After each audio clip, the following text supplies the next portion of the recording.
C'est la première fois qu'ils reviennent sur les lieux. Samedi dernier, ce couple se promène sur ce sentier, dans le hameau de Saint-Martin-du-Larzac, avant de se retrouver nez à nez avec un sanglier. Il m'a chargé directement au niveau du tibia. Bien sûr, il y a l'adrénaline, j'ai rien senti du tout. Et en fait, je me suis protégée avec la main droite, ce qui fait qu'il m'a sectionné le bout. Les séquelles sont lourdes, 12 points de suture à la jambe et une main inutilisable. L'animal s'attaque ensuite à son compagnon, qui sera lui aussi gravement blessé. J'ai réussi à grimper dans l'élan sur ce muret-là. Ah il y a encore un petit peu de mon sang. Je me suis fait charger, je suis monté sur le mur. Le sanglier est parti aussitôt. Et aussitôt, on a vu les chiens de chasse arriver. Alerté par les cris, cet habitant du hameau est le premier à leur porter secours. J'ai appelé les pompiers de suite. Ouais.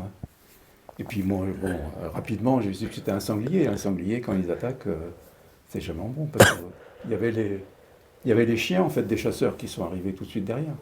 Les faits se sont produits durant une battue au sanglier. Hier, le couple a déposé plainte pour mise en danger de la vie d'autrui. Il y avait une battue en cours à 11 km d'ici qui reste sur leur partie de chasse. C'est pas, et si le sanglier il leur échappe, et bien il leur échappe.